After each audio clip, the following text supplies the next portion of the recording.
it is. It's an honor to be here, and so as you should know, as you watch us interact, we are not only work colleagues, but we're also married. So you get to experience. Pay very close attention to how it works. and Lori is my boss. Yes. Who fired me a year ago. Yep. So it's a very complex relationship, but it always makes for a more interesting event. So let's say something about us to start out. How did we get here? What are we doing here? Do you want to start with your work, or should I start with my work? I'll just say really quickly, the work that Sam was fired from was an organization that we built at Penn State called World in Conversation. So you'll hear a lot of things like about dialogue and conversation tonight. So that is the organization we run. We worked with, this past year, 20,000 participants in dialogue. So just to give you the sense of the scope of it. And we are working with folks in countries around the world: Iraq, Afghanistan, Colombia, Italy, Yemen, et cetera, et cetera. So we've done a lot of work with NATO nations as well, meaning putting folks into dialogues with each other across all kinds of borders. That's the essence of the work. Essence of your work. But I will say regarding that, it started small as an exploration into many different things. But as these things often go, the more involved we got in that work, and especially the more global it became, the larger it became. And so we are now the largest cross-cultural dialogue and facilitator training organization in the world that's based at a university. So, and all of our colleagues here, with the exception of one, has been part of that, and we'll explain as we do introductions along the way. And I do want to say, just to ground us, this work all started for both of us, the courses that Sam teaches and this work of dialogue, although it's more than dialogue, has been grounded in U.S. race relations, U.S. race conflicts. And so that has been the foundational work that we've been doing, which is fundamentally about injustice and inequality and all of these things. And then what does that mean when you bring people together in a dialogue and try to create some kind of balance in order to understand each other, learn about each other, and actually ultimately solve problems together? That's where most of our work has been grounded and has faced its most deep challenges, and I think powerful work as well. So then everything else, as I was just saying to our colleague, every other conflict and understanding of those conflicts has grown out of that U.S. race relations issue that we're embedded in. And I think that that's important, because it's somewhat easy to talk about conflicts that you're not embedded in, but when you're embedded in them, it's very powerful. And the first global work we did was with Israel and Palestine. So we kind of, as we would sometimes go, we jumped into the deep end of global conflict and dialogue. Okay, so my work involves teaching a course in race and culture that I have 800 students who are enrolled in the course, and I teach it every semester. And these students are from all over the world. And in addition, we live stream the class. And so we are on YouTube twice a week. We have a regular following. There are people from every year up close to 200 different countries who are watching at some point in time. We're now approaching about 70 million views on YouTube, and it's very. I am what we would say a bit controversial in the sense that I'm very willing to walk into the conversations that we're not supposed to have. And for me, those are always the most interesting ones, the places where you can easily step on landmines. And so that is the work that I do. And then Lori started her work at World in Conversation. It was really designed to address the smaller conversations that grow out of these larger pieces. And can I say one more thing before we transition? When we talk about, you use the word controversial, this is why I wanted to say this. When we talk about dialogue, understanding, empathy, a word we'll talk about tonight, it sounds very soft. And even when people talk about communication skills, we talk about soft skills. And first of all, it's anything but soft to address the deepest human conflicts and suffering, and to somehow, as well as perpetrators and victims together, offenders and victims, these are not soft issues. So I want to emphasize that. But I also want to emphasize, in terms of controversial, it's controversial to bring people together when injustices have occurred or are perceived to have occurred, because everybody wants justice or punishment or blaming to happen, and dialogue is different. It doesn't mean that those things aren't happening in a dialogue, but there's a lot of controversy around if and when to bring people together. And so I just want to make sure that we're aware, as we're talking about that it is not soft skills, and it's not holding hands. Lovely if we get there, but there's a lot of heaviness in the middle of it all. So one of so in terms of framing, so we're not going to do a lot of we're going to do a lot of asking of questions, but we just want to take 5 more minutes to frame how we're going to talk tonight with our 5 guests. A lot of our work revolves around this concept of empathy, and we want to say something about what that is and what it isn't. And what it is trying to hang on. I'm going to let you say this. Okay. Yep. So you want me to say? Yep, go ahead. What is it and what isn't? Because no matter what I say, Lori will correct me. So I wanted to be able to do that. By the way, we are known as the parents of radical empathy, and I'm not sure what it means anymore. So. Yeah, and we talked a lot yesterday with students at Mandeville about how there's a part of me that's anti-empathy. So we're not even going to go into that, but empathy. I'm not against empathy. Walking in someone else's shoes, right? That's what we think about when we think empathy. Not just listening to someone, but actually for a minute, maybe turning around how I see it and seeing the world through their eyes, by being in their shoes. I often think of being, a 4-legged, a canine, a dog. What does the world look like when you're like this high up and you see, for humans, you see their knees, and right? This is in a way a sort of empathy, because you're experiencing the world through a different lens, through a different position.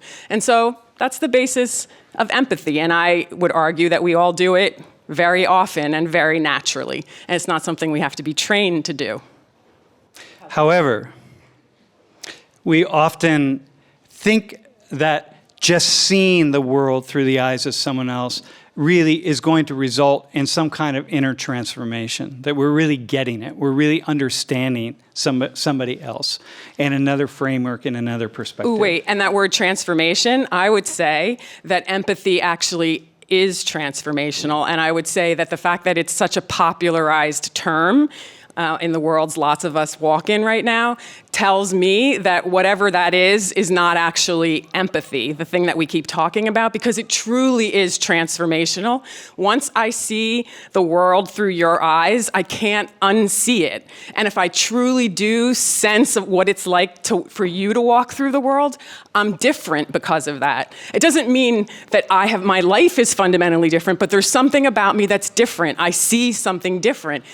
It's not just like that now I can make an argument because I say, oh, I understand where you're coming from, but da-da-da-da-da. If I can say I understand where you're coming from, but I would argue that's actually not empathy, because once I understand where you're coming from or I see something, I'm different. There's not a lot more to say.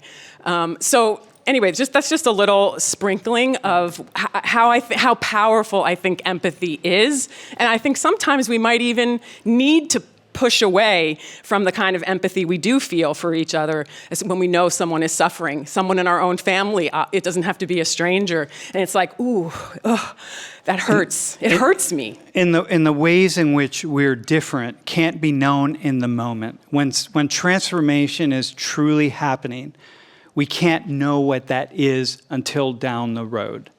And so what's important tonight as we listen to the 5 contributors to this evening is not to come to conclusions, but rather to just have more questions, a yearning for greater understanding, a yearning for a different way of seeing things. How is it?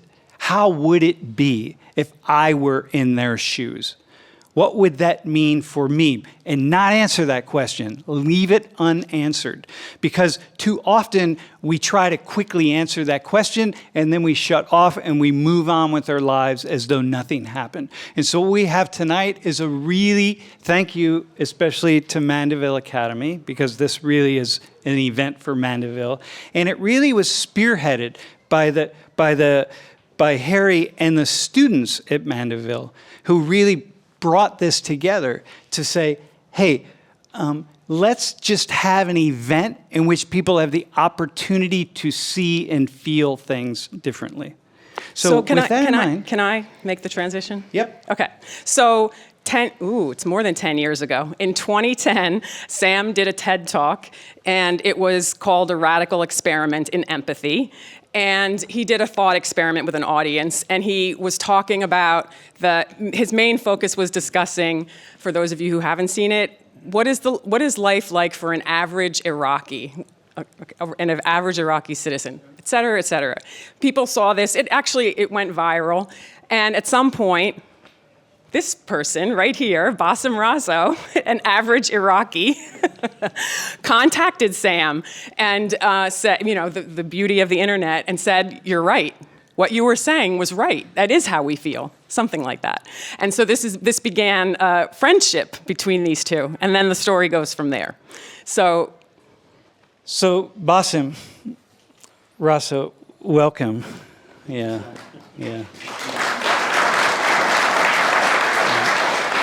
So let's start by telling your story. Okay, first of all, good evening, and thank you for joining us in this beautiful seminar. Thank you to this guy. He sent me an invitation 3 weeks ago, and for us to get a Schengen visa, it takes us more than 2 months. And he pulled wonders for me, and I'm here. So thank you. Yes, just like Laurie said, I met Sam after watching the Radical Experiment in Empathy. I did not know what the word meant, so I pulled out a dictionary. I watched that video like 3 times because I loved it. I loved the content of it. And it was talking about the invasion of Iraq by the Americans and how the Americans should feel what the Iraqis are feeling with the invasion of Iraq. Anyway, let me tell you about myself. I was born in 1960 to an upper middle class family in Mosul, north of Iraq, the second largest city in Iraq. My father was a pharmacist. I grew up in Mosul. I went to school in 1979. I finished my high school. My father had a dream for me. At that time, engineering was the field in Iraq. I did not get enough scores to get me into engineering school. So I said, well, Bassem, I'm sending you to study outside. So my cousin was in England at that time. So he sent me to England to study engineering. I studied 2 years in England, and then I had an uncle in the USA. He said, why don't you come to the USA? I can get you a better engineering school. And in 81, I moved to the United States. And I stayed there until 1988, where I finished a bachelor's degree in industrial engineering.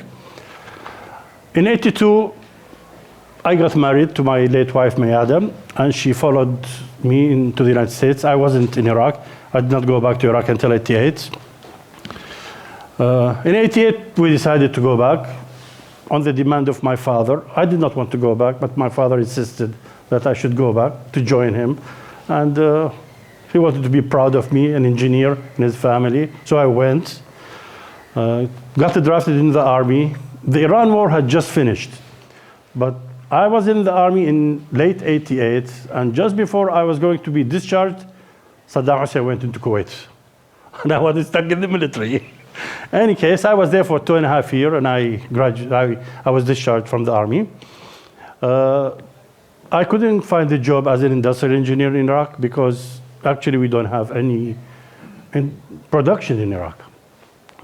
So my father, he had another pharmacy. He said, why didn't you come to this pharmacy financially? I said, okay. So I started running the pharmacy until 2001, I think, or 2, I was offered the job with Huawei Telecommunication as an account manager for Mosul, and I got the job.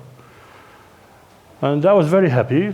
Financially, I was doing very well and happy with my job. And then June 2014, ISIS invades Mosul. They took over Mosul in 3 days.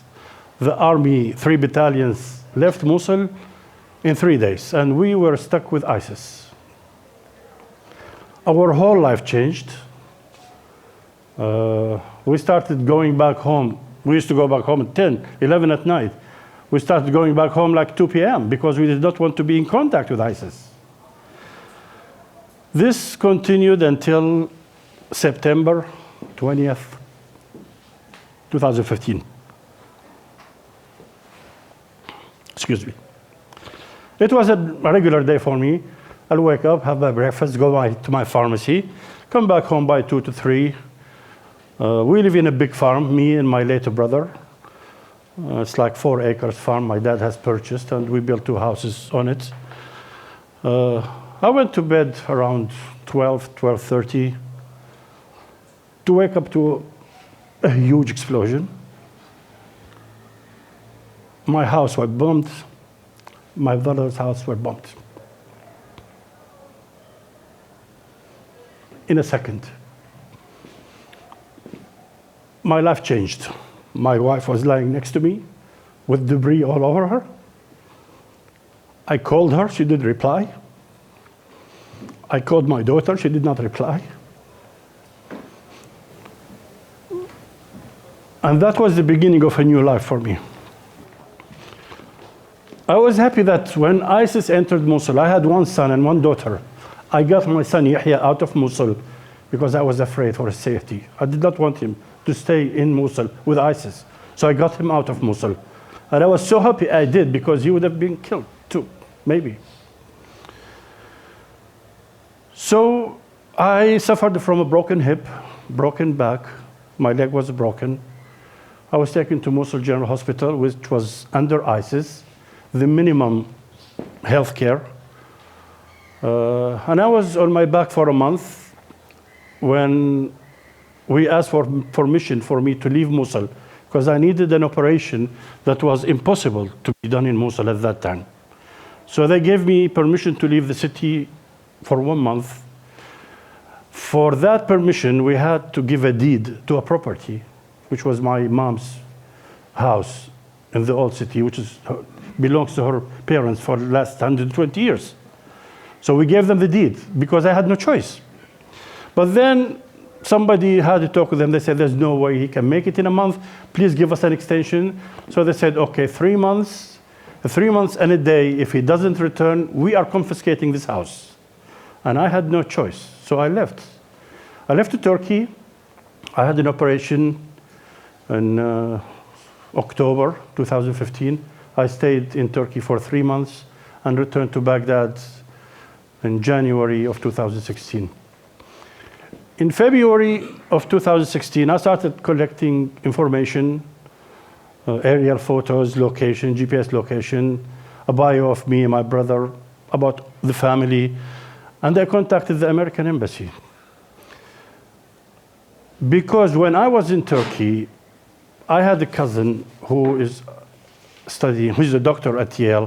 His wife wrote a piece in the New York Times, and I was contacted by the American embassy in Baghdad while I was in Turkey, and they said, we would like to see you. I said, okay.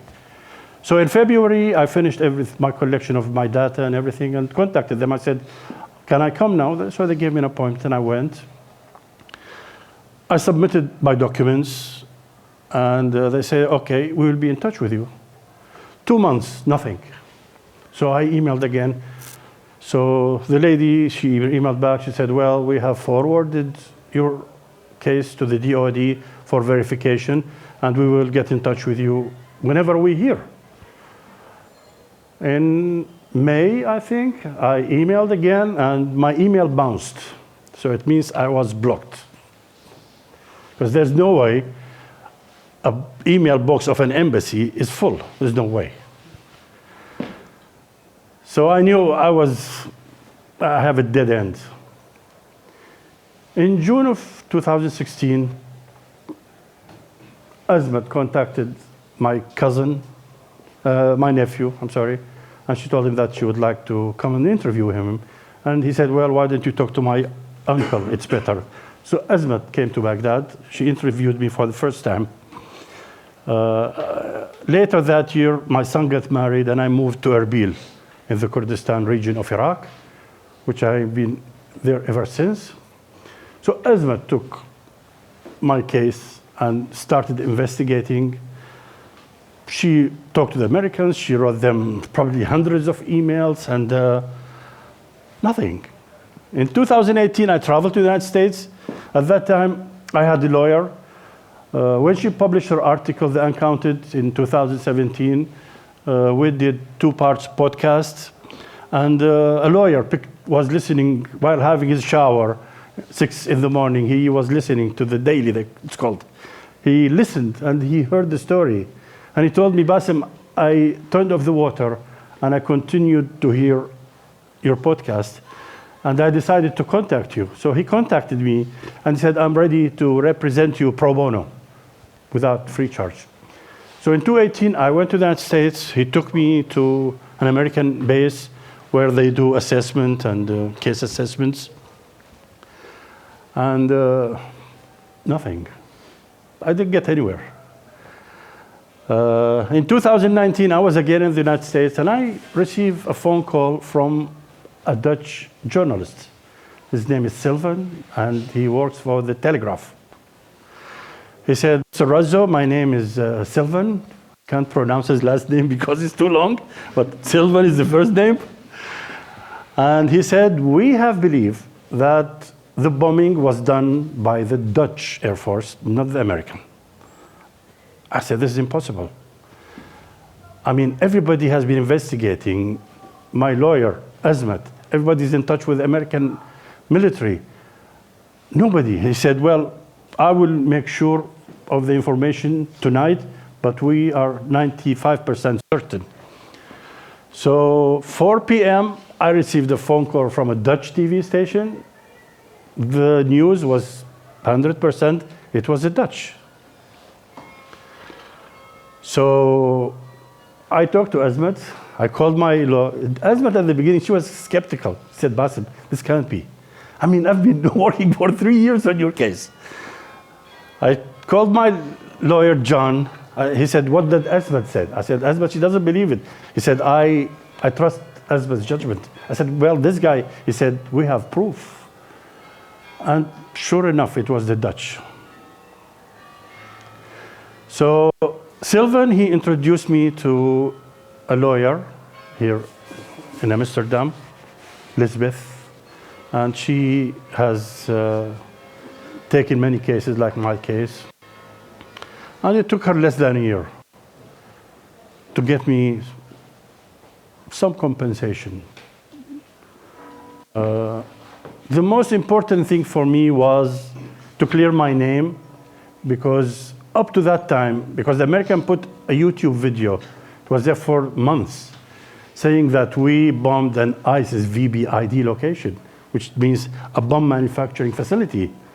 I come from a very well-known family. My father is a very well-known pharmacist in Mosul. So this tarnished my name and my family's name. I wanted a document to clear my name and that I have nothing to do with ISIS. That was very important for me. I never got it from the American, never got it from the Dutch. And here I am today. So Bassem, in here we'll come up a little further. So tell us, can you speak a little bit about your? Thanks for sharing. I know. I mean, it's so. Never gets easy, Sam. Yeah. I've told my story 100 times. Never gets easy. Yeah. Can you talk a little bit about your about the emotional and spiritual and psychological journey that you've been on. I'm a Muslim, but up to 2016, I have never read the Quran. Never. I haven't prayed. But after seeing my house and what had happened to my house and how I was spared while I was lying 1 foot away from my late wife, I said there must be a higher power that saved me. And that power is something really, that must be God. So it's my fate to stay alive for my son who's far away from me. So and that's how my spiritual grew after that incident. And I always call it the accident. And how about, and so I know that you have one thing, you talk a lot, I mean, it's your ability to go to a place of understanding and forgiveness has been profound.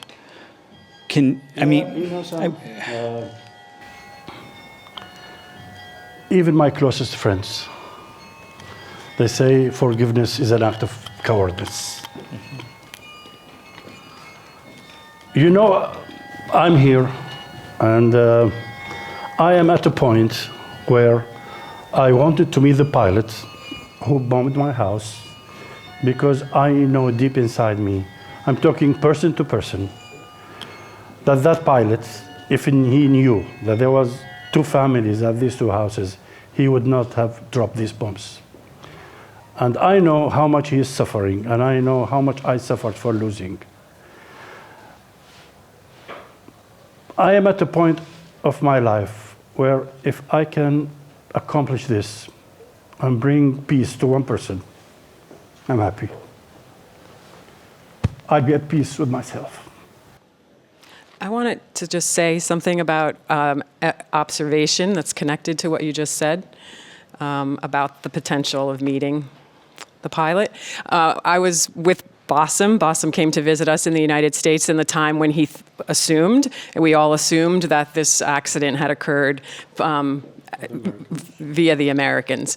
And again, your friends were saying, why are you going there? The Americans, they did this to you, et cetera, et cetera. And Bassem came anyway. And the way you entered and the way you moved through this time when you were with us, and the people that you met, and the way that Bassem told his story and just told the story without blame, with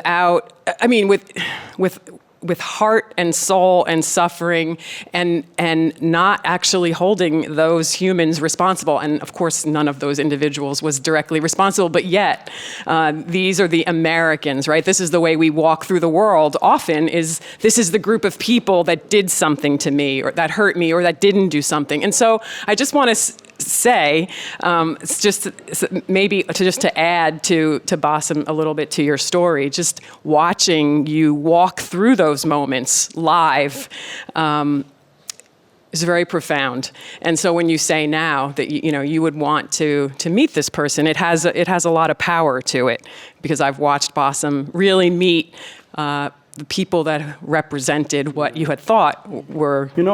I feel privileged first, because I spoke English, because I graduated from a U.S.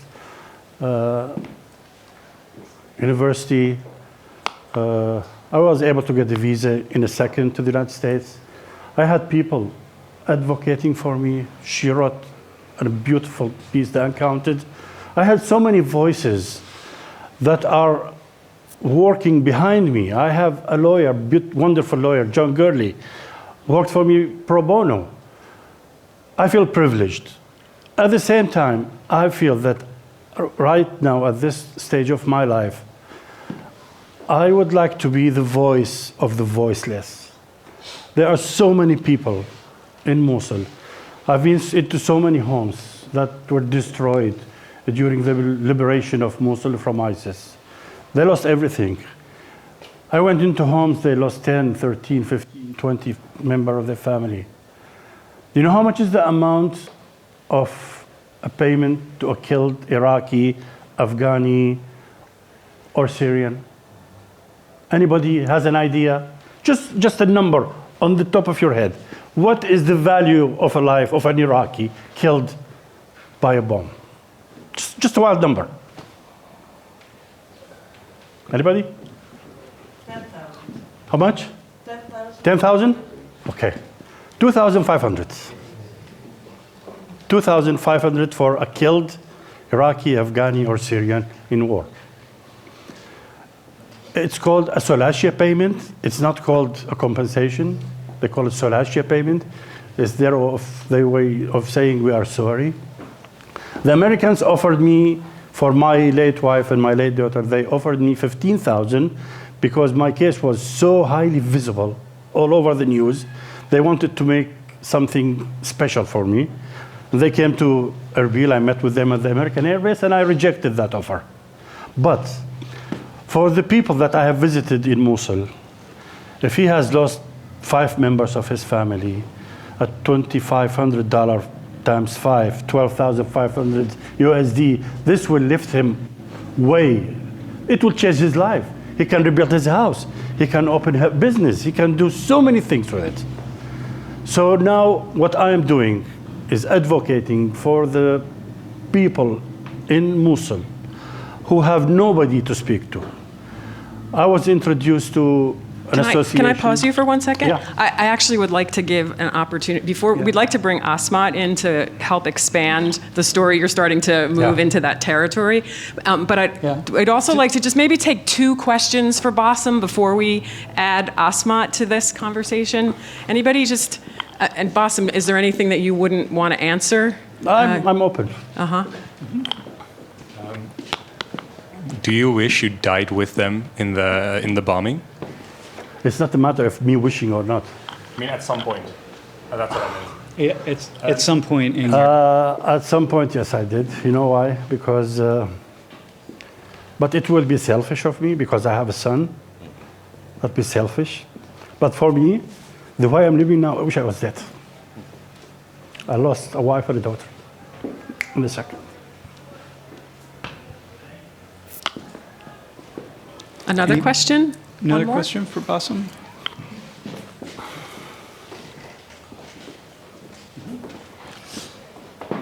Thank you for sharing your story. Thank you for being first of all. Is there a special moment that you felt it or that you decided maybe, even rationally, that you going this path of forgiveness? I didn't get the question. What was? Was there a moment when you decided to take the path of forgiveness? Yes. Yes. When I talked to Sylvan, and he told me about the pilot and how the pilot is suffering, and he said he went 2 days without sleep. And he was just by chance, he was just going through videos. And he saw the video of the 2 houses. It's very visible to him. And he knew immediately that was the target he bombed. And when he knew that he killed 4 innocent civilians, he lost almost his mind. So if I can help him, if he's willing to take that help, just to get him out of his misery, be something fulfilling for me, to make one person happy, because I know it wasn't his fault. It was not his fault. I am 100% certain. Not because he's a pilot, but he was following orders. But if he had 5% doubt that this house had civilians and was not a VBID facility, he would not have bombed it. I have this in my heart. I don't know if I'm right, if I'm wrong, I don't know. That's what I feel. Yeah, thanks, Bassem. Thank you. And it's still very mysterious why or how a person would take that path versus another path of just being mired in the suffering so much that you couldn't even make a choice, right? So it just remains mysterious that you are on that path. But we want to bring Asmat into the conversation. And as we do, even at some point, Lori referred to the bombing of Bassem's home and the killing of his wife and daughter and brother and nephew as the accident. And that's because Bassem, early on, you decided that that's how you were going to refer to this. And I think that really started. Asmat Khan, I will say this. It's really, who has become a good friend of Bassem's. And a friend of mine and Lori's, and who is a contributing writer to the New York Times and was really so dedicated. I'm not going to introduce you in the way I did in my class, but is such a dedicated investigative journalist who has traveled all over Afghanistan and Syria and Iraq, trying to understand the victims, civilian victims of these conflicts and these wars that are often just seen from a distance on our television screens, and doing the day-to-day difficult work of traveling around the country and talking to actual human beings. It's not easy. I can't even imagine it. And before you get to share with us what you're going to talk with us about, the uncounted. When I think of that, the title of one of your works, I think it's in relation to what we're thinking about. One of the things we're thinking about tonight, empathy, and I think some of the importance of that. We can't empathize with things we don't see or know, and so you're helping us to know what's happened to many people so that we can't even feel what the world is like for them. So I just want to put that in the context of the rest of our conversation. So come up here and talk to us about your work. Who, I was going to wait, but I'll just say it now. Who just 1 week ago? About a month ago was awarded the Pulitzer Prize. For her work. So, Asmat. One of the things that we've been saying is that Bassem really, unfortunately, is not alone. And we wanted you to help us to see maybe the scope of what you've seen in all of your work. Yeah, so I met Bassem in May of I would have liked to stay in my seat, but sure. I met Bassem in May of 2016. And, I sat down and listened to him, and I heard his story, and I knew that there was a video. And so I began sort of following up on that. Ordinarily, when you approach the US-led coalition, which put together this air war in Iraq and Syria, they have difficulty identifying whether or not it was their airstrike or whether it may have been the Iraqi Air Force or some other actor. But in this case, there was a video that very clearly showed Bassem and his brother's homes being targeted. And they called it a car bomb factory, essentially. And I was able, because that video was online, to pursue it, to show the documents that Bassem had gone to the US Embassy in Baghdad with, and kind of follow that inquiry of reporting. And one of the things I did was I talked about how Bassem feared for his life. That because he was in this video, his home was projected to be a car bomb factory, he was at risk. After Mosul was retaken from ISIS, people might think that he was ISIS because of this video. And I filed a request from the US government for the document that they said that they had told me in these emails, these hundreds of emails that Bassem referred to, that essentially investigated or looked at what had happened. And I made that argument about fear for his life. I made that argument about public interest, that this is federal government activity that the US was involved in. It's very much being talked about as a Dutch incident right now. but this was joint. The United States did the intelligence, and the Dutch Air Force carried it out. And we can dissect what that means, but when I finally got my hands on this document, here's what it said. It said, we may have confused this home with the target that was next door. It said that we saw men opening a gate, a tactic, technique, and procedure used by ISIS. It said that they didn't see any weapons, but ISIS doesn't obviously brandish weapons. It said that they saw no overtly nefarious activity. It said that it saw no women and children, but the footage taken, about 1 hour and 45 minutes, was filmed during the hottest hours of the day during summer. And it basically told a story of confirmation bias, where basically almost anything that the Razo family did in that 1 hour and 45 minutes of footage could be interpreted with them as a target. And I wanted to know, how often does this happen? And so I set out to do a ground sample, first in Iraq, where a colleague, I worked with a sociologist, where I visited the sites of 103 airstrikes in 3 different parts of Mosul and investigated what happened, interviewed survivors, met different individuals, and my colleague and I essentially determined that in this cluster-based sample, 1 in 5 airstrikes in Iraq had killed a civilian. 1 in 5. That's a rate that was 31 times higher than the statistics the US-led coalition was publishing.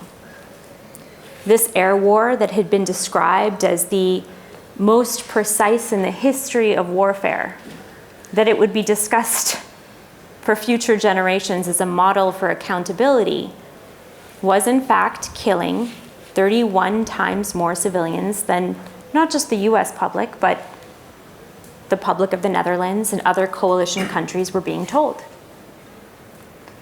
Now, when I tried to figure out why these deaths were occurring, I could interview people, I could get their side of the story, for example, with Bassem, but it was very hard to get anything from the coalition but what they believed the target to be. Getting the intelligence behind that was extremely difficult. They would tell me it was classified. They would tell me, we can only tell you that this was an IED facility. We can tell you that this was a weapons manufacturing facility. We can tell you that this is where chemical weapons were being stored. And when I would go to the sites of these places, and that was not the target, maybe there was a similar target across the street, I was at an impasse.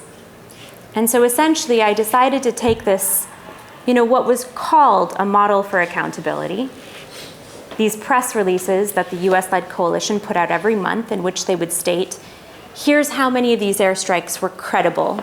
We accept that civilian casualties occurred.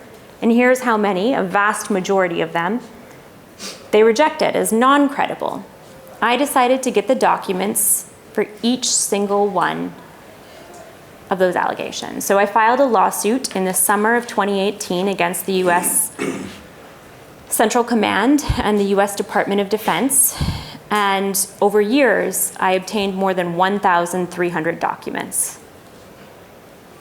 1,300 different incidents they had assessed, the overwhelming majority of which they had rejected.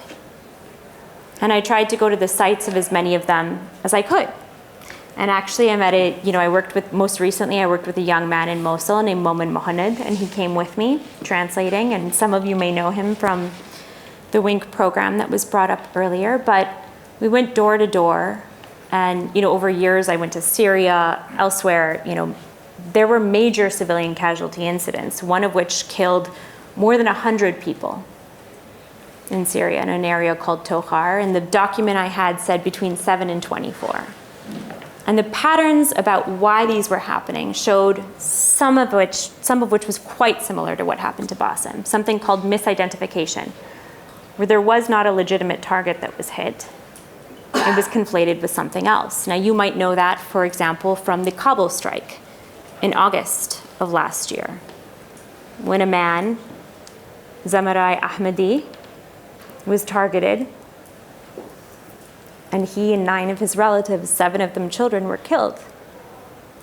Misidentification in the documents only appeared in 4% of the cases. It was a much higher percentage of the cases on the ground and a very significant percentage of the overall deaths on the ground. And these were things the US military and coalition countries were not seeing because they didn't interview people on the ground. They wouldn't talk to someone like Bassem. And so essentially what I did is I turned over these cases to the coalition. They did not contact a single person of the hundreds of Iraqis, Syrians, and Afghans I've interviewed over years. I did also turn them over to a lawyer who's now trying to advocate on behalf of many of these survivors. Her name is Joanna Naples Mitchell. Bassem has also been talking to her and assisting her.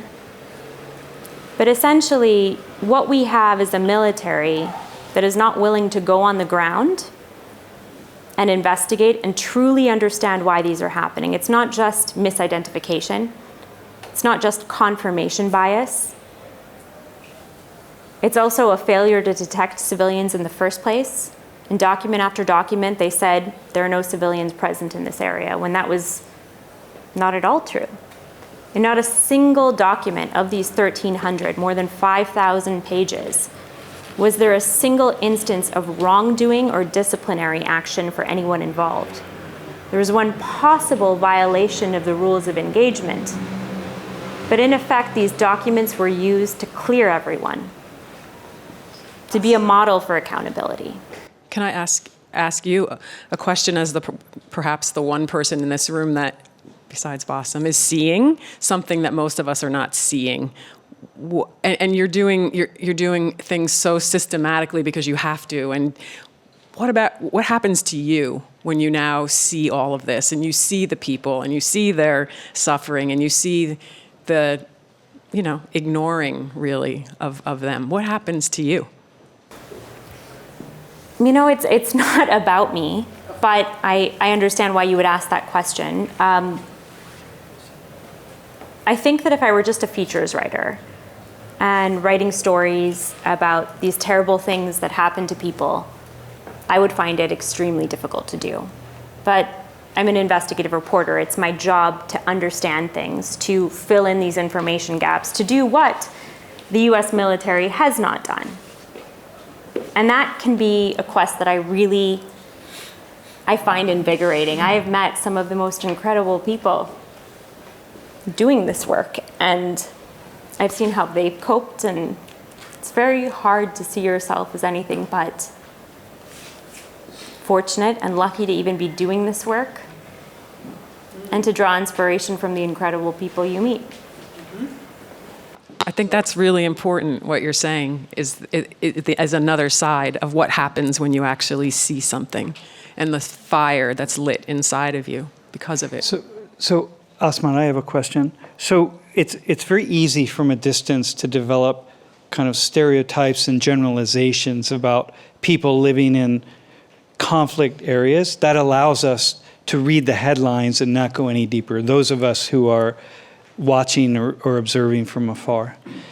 And I always have the idea that Bassem maybe is not that unique. He tells his story.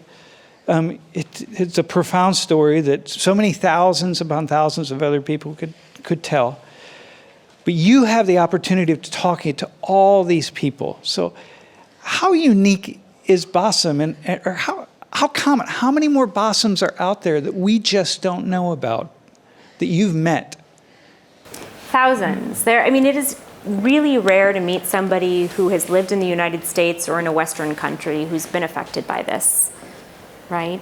This is a man who speaks English, and he's unique in that manner. He's a man who has lived around the world. He has a cousin who was a tenured professor at Yale. He had friends who were professors at Penn State, and he was able to reach out to different people. And so in that sense, he's unique in that if someone like him, with all of these resources and connections, was able to get flat out rejections on his emails. What happens to those who don't have that? What chance do they have for any sense of justice or accountability or an apology, right? What is it when there's not a video or a paper trail and satellite imagery that he printed out? Like, so much of this was work that he did and pursued, right? I only met him after, I think it was 7 months, 7 months after, right? What chance does anyone else stand? And I think that's where, you know, it's really important to sit back and think about what it means, because you're getting to hear from him directly, but how often that is heard through an interpreter, right? And that can still be incredibly powerful, but how rare it is to hear somebody, and how rare it is to hear somebody who is able to talk about that comfortably. I have met so many people who still aren't ready to talk about it. Not just in English, they're just not ready. And even in the beginning, I remember one trip to Iraq, we lunched like every day for an entire, I don't know how many weeks it was. It felt like almost every day. And I really needed to, for my writing, I needed to get the night of the airstrike. And, you know, we would plan like, okay, we'll do it tomorrow at lunch. And each day he would tell me, Azmat, I'm having such a good day, I don't want to do it today. And I left without it. And it's okay, because eventually, over time, as we built up a connection, he was willing and ready to talk about it at some point. He did it on his own time frame. But imagine how many people never had a chance to get to that level where they can talk about it and they can feel the things that he feels and the openness that he gives. It's really rare. It's so hard. There's so many stories we don't hear. You will read stories about drone pilots. You will read stories about Air Force officials. They come out every year. I read them all. You will read about PTSD for people pushing buttons and watching satellite imagery, and that is powerful and important. But how rare is it to hear from those survivors who've been the most affected by these wars? And I should add, there's so many incredible people, really incredible people who do this work behind the scenes, who are open, who want to see their governments do better, who have talked and helped people like me understand them, who've spoken to people like Bassem. And it's a question of transparency and accountability. And a question I would encourage you all to ask your government is, what went wrong in Bassem's case? Did the Dutch have questions about the intelligence before they carried out that airstrike? Were there doubts? I'm not sure we know the answers. Yeah, and I think the importance of that is that going to the empathy piece, if you go back to what Lori and I were talking about in the beginning, it's like you don't try to answer that question now. If you try to answer the question now, you have to come up with a response. And the moment you come up with a response, you don't have to sit with the question any longer because it already has an answer. It's like we sit with these questions that don't have answers long enough so that they really transform us. Because when I listen to what you're saying, I think every single headline about war and about violence and about conflict involves so much terror and pain and heartache on the ground that if I actually sat with it and if I actually held that long enough, I'm not sure I could possibly be the person who I think that I am. And I think in so many different ways, that's what we're all really dealing with here. It is that piece. Thank you. Perfect. No, hang on. We're gonna let who maybe two questions. Who would like to ask a question for Azmat? Yes, sir. I want to correct you with one thing. You mentioned that the Western Europe never suffered the way Iraq suffered. I hope I didn't say that. Okay. because thank you for sharing all your stories and for the suffering and also your braveness to come to the Netherlands and to want to make peace. And I know a person who was 11 years old when her complete neighborhood was bombed. Person who left where? I want to repeat the story. She was 11 years old and the whole neighborhood was bombed. And it was bombed by the Allies. And after the liberation, because it happened in The Hague beside Hout, 2 months before the liberation, nobody wanted to listen to the story because the liberators did it. That person happens to be my mother. She's still alive. And I know from her side what it is to suffer from a bombing. So I know how hard it is to share it because I think my mother was, I don't know, she's always talkative, but true emotions she could only share when she was 80 years old. And she now looks at what happens in Ukraine and memories pop up again. So I think it's good that we investigate what we did wrong. But on the other hand, we're all humans, so the beauty of being a human being is that we make mistakes, how hard it is. And I just don't have an answer whether something is good or right. But I'm happy to participate in this meeting. And the only question I have is, from your point of view and your profession, you look at it as a professional. And you already asked the question, how do you deal with the emotions? Because you're also human. Sure. And certainly, this is not only the experience of Iraqis, but I'm referring to ongoing conflicts. So the U.S.-led coalition bombing Iraq and Syria is continuing today. This is still in effect. And certainly there are histories of people who've been marginalized and their stories haven't been heard, and there is so much to still uncover about past histories. So I don't want to negate that at all, but I also can't rob this of the power structures that are involved. But in terms of my own emotions, in all honesty, I'm a professional journalist, and I don't consider sources my friends, or there are all of these rules to journalism, and I abide by them. But I also don't deny the humanity of what I feel and the people I've met and their effect on me. I've met so many people who've been changed, who talk about miracles and religion. And I said it earlier that I often feel inspired and moved. And I don't lean too much into that, but I also don't suppress it. I think there's a healthy balance of that inquisitive, investigative mindset, and then that part of yourself that is incredibly human and uses what you feel to move forward, to continue doing this work, to keep you going. But it's kind of a balance between these two different parts of your brain.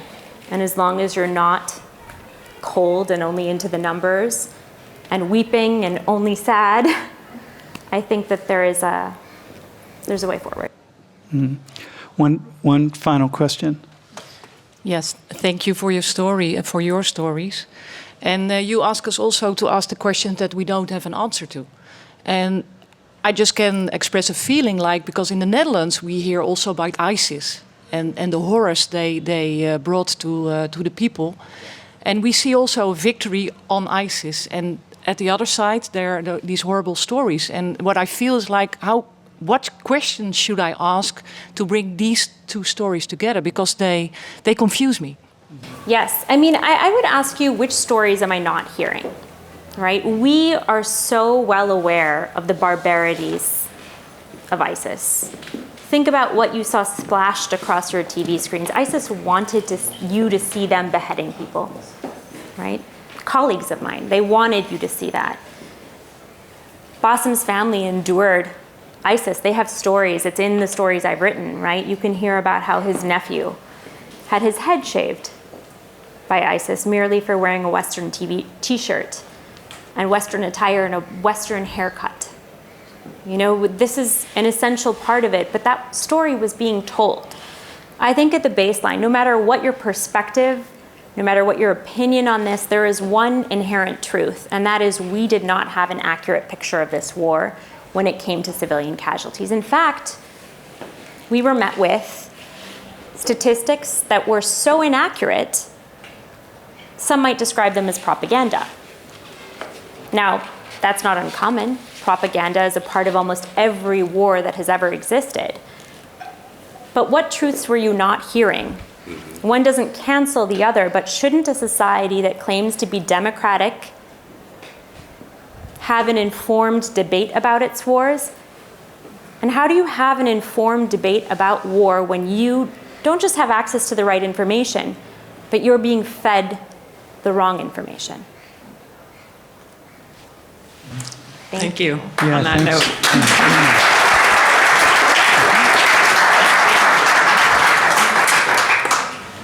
So what, we're going to just have one more guest before we take a break, because we're going to do that. And Dick Berlin, who I'm actually mispronouncing your name because you told me I would never pronounce it correctly, so I'm not even trying. Can I just say something, if I may?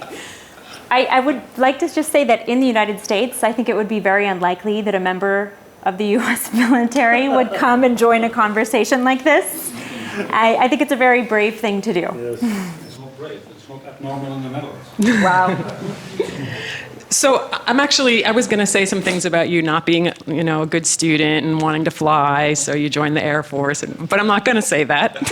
I'm just going to ask you to come up here and talk to us as a person kind of rounding this out, who has been a part of the military. And first, just tell us some things that how you're hearing these conversations. Before getting into any debate, I'd like to acknowledge the terrible suffering that you've gone through, and again, it should not have happened. Now, in general terms, Laurie, I'd like to say it like this. Wars are terrible. Wars are the worst of us that mankind has developed, so to speak. They're dirty, they are painful, they create things that we hoped would not happen. So we ask young people to do these things for us, for society. Society asks these young pilots, in this case, to go on these missions and be an actor in these terrible, dirty wars. So what the military, let's say the senior leadership, the responsibility that we have is to make sure that when they execute these missions, they can do that in a way that they can live with after they have done their mission. So we have to make sure that the intelligence is correct. We tell them, we are not a armed forces that advocates bevel is bevel, because we have learned from the Second World War, we have learned that if soldiers are in a position that say, yes, but I was told by the leadership to do it, and that's why I killed these civilians, that's not an armed forces that we in the Netherlands, but I think in general, in Europe anyway, would want to be. So we tell them, at the end of the day, you have a responsibility. If you are sent on a mission to bomb a certain target, because we believe there are bad things happening there, or bad people doing bad things. If you bomb, if you're on that mission and you see at the last moment that you're gonna pickle your bombs, as we call them, if you drop your bombs, you see that is not the target that you're supposed to hit, or there's a large red cross on a roof, for instance, it's your responsibility to not execute the mission. And that is let's say, the guidance that we give them. So if they come back and they say, I'm sorry, I didn't execute the mission, it's totally understood, no questions asked. And not as an excuse, don't get me wrong, and I'm not trying to talk something good that was wrong, but many times that has happened. It's not abnormal. Let's say I don't know the exact number, it would be a good question to ask the current leadership. What percentage of missions do people come back saying, no, I'm sorry, I didn't execute the mission? So, and I'd like to go back to what you said, the empathy that you felt for the pilot who came back and learned that he killed civilian people. If that would have happened to me, I would feel terrible. So I can very well relate to what you're saying, that you would like to speak to this person to give him the peace that he has to live with, that he bombed innocent people. So what can I say? again, wars are terrible. We ask as a society these young people to execute these missions. And then when something goes wrong, we have to acknowledge it, and we have to be transparent. So for me, Asmet, it's not abnormal to be here, because we in the Netherlands, we want to be accountable. We understand we're humans. By definition, we make mistakes. I remember one of my ministers that I served some years ago, Mr. Kamp, he said, by definition, we make mistakes. It's actually abnormal that so often things go right, because the default is that things go wrong, because we're humans. So we shouldn't be surprised with that. But we have to be accountable. We have to be able to explain what happened. Why was the information incorrect? Well, because I'm absolutely positive that the pilots, when they executed this mission, they were convinced that the intelligence was correct. They're not always in a position to understand it. They have to believe the intelligence people that this is indeed the information. But again, we have to ask ourselves, well, why was the information then not correct?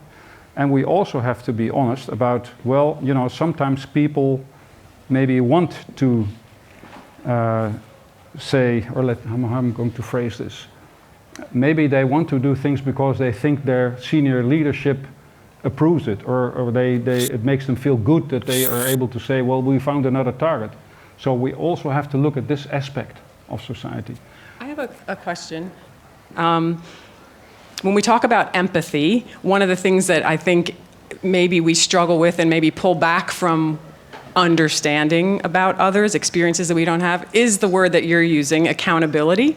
Because, you know, when you learn something and you see the world through another person's experience, often there's some connection to your own experience, and then, ooh, what am I accountable for in my society, in my neighborhood, in my family, et cetera, right? So what should, now, you were saying to me earlier, you can look back on your career in the military and understand it in ways that you couldn't when you were in it. What do you think accountability should look like for a military in any country? Because one thing is explain what happened, but I'm thinking beyond that. You know, for me personally, it's this notion that the military is there because society has asked us to create this instrument. Why? Because we think this instrument, the military, sometimes can correct situations that we don't want. If there's a genocide in a particular country, we in the West don't want to be in a position that we say, yeah, well, you know, shit happens. We can't do anything about it. So we created this instrument to correct something that we think is wrong. And because of that, we have, in my opinion, we should have nothing to hide. We do it because society has asked us to do it. And we do it we try to do it in the most professional and honest way. And then if something goes wrong, you have to be, how do you say it, responsible enough to just admit your mistakes. Well, we tried to do it right, but something happened and it went wrong. And of course you should not be, how do you say, what's the right word, onbesuisd, help me out here, or reckless, that's a good word. And you have to be honest about it, but then if things happen, you have to be transparent. And again, my personal motivation is because we tried to do it because society has asked us to get on this mission, to join this mission. Is that an answer, what you're asking? So I want to go to Asmat though. So I'm gonna trust your. I don't think there's anybody who went on the ground in Syria, in Iraq, and Afghanistan who did the kind of door-to-door research that she did. And I think what you discovered is, if probably in some cases a cover-up, right, a whitewashing of some sort, but in most cases, kind of what sounds like in the softest way I could say, a benign neglect, which is not benign, malign neglect, just a neglect, just an unwillingness to be accountable, and a profound unwillingness on the part of militaries to be accountable, and for innocent people whose lives are harmed. I mean, whose lives are destroyed. So given what you're saying, how is it that an entire institution, and then being supported by a populace that doesn't really want to know, because if we really knew, then what would it mean about us as human beings, right? Why? How does that happen? I want to. And by the way, I want to say one final thing, because we work with so many people in the military who are really thoughtful, kind people, really good people who would stand, be here and say very similar things. And Bassem has met some of them. So how does that happen then? First of all, I think we have to be a little bit careful talking about the military. There are many militaries. Yeah. And the way the military is seen, treated, organized, et cetera, in one country sometimes differ, and that's putting it mildly. So I am only comfortable by talking about the Dutch military. Okay. And from that perspective, I can only repeat what I said. Yep. We try to do the good thing. We try to understand what the mission is. And for instance, Afghanistan is a good example for that, because the initial phases of the Afghanistan war, Operation Enduring Freedom, was very brutal. And maybe we can understand it given the fact that 9/11 happened, et cetera, et cetera. The Dutch did not want to be part of that particular phase in the war because we saw it as a brutal type of conflict. A payback, which we understand. But we felt we didn't want to be part of it. We did agree to ISAF, and which was the stabilization phase of the war, because we thought we could help Afghanistan become strong or able to become a nation again. So we really tried to understand what is the character of the conflict here, and how should we what should our modus of operandi be in order to fulfill that mission. So hence was the 3D concept, which was ridiculed in the beginning, but I truly believe was an honest way to give a good inhoud of the mission. Help me out here. A good way to conduct the mission, which was defense, development, and diplomacy, because we understood that those elements also needed to be developed. So, going back to your question, I can only talk about the Dutch military. We try to do it in an honest way. We are accountable. We're not uncomfortable when we're being questioned by Parliament. And I think, as a Dutchman, that's the country I want to be in. That's the way we see democracy. We do make mistakes, but when mistakes are happened, we are accountable, and we are not. Let's say sometimes it's difficult because we have to deal with human suffering, but we're not in a position that we want to sweep it under the carpet. I want to ask a question. When you and I were talking earlier, I was saying I wanted to emphasize your position here as all of us, as individual people, right? And it's easy to get, we're saying the military, and you have to speak in that way. But kind of just going back to this larger sense of empathy, this is something that happens for us internally as people. So for you personally, when you hear these stories and we talk about what we wish would happen, what we want to happen, what we intend to happen, that's one thing. But when you hear about the failures, accountability, empathy, what happens to you as a person? Well, Similar to what I was asking Asma. First of all, I'm a human being. I'm a father of 2 sons. I'm a grandfather. So I understand all this terrible pain, what happens when this would happen to you. I understand all that. At the same time, when I'm being confronted by society that says, well, what went wrong and why did you do this? I want to tell society, but you guys have to be aware, if you have the courage to send young people on a very difficult mission, you have the moral obligation to also understand what those risks are, and not to be reckless by sending people because that's, let's go to war, let's get medals and everybody is happy, etc. It's not the case. War is the most terrible way we conduct as humans. And when we ask young people to be part of that war, we have this moral obligation, and we also have to be honest about those things that went wrong and explain why this may have happened. Be able to learn from it as well. And so you're basically turning the challenge back on all of us to say, yeah, but not as an excuse. I'm part of the society as well. Yeah, absolutely. But I'm saying this is what we've been saying. It's like, whoa, if we actually look at something, we might have to actually look at ourselves. And you're saying, kind of, that we're also all part of it. It isn't just the military. It shouldn't be It's- just the it shouldn't military. be. It's Yeah, which is particularly unnerving for us as Americans because we have such a pro-military perspective that, you know, anytime the military comes up, we wave the flag and we get behind them, and to not get behind them would be really just a terrible thing. And so it's not, we live a kind of a different world in this sense, although maybe I don't fully understand Dutch society. So you have... Well, thank you. I just want to add some words and some perspective to Mr. Berlijn's words. I've served in the army myself. I've been to Iraq. I've been to Afghanistan several times.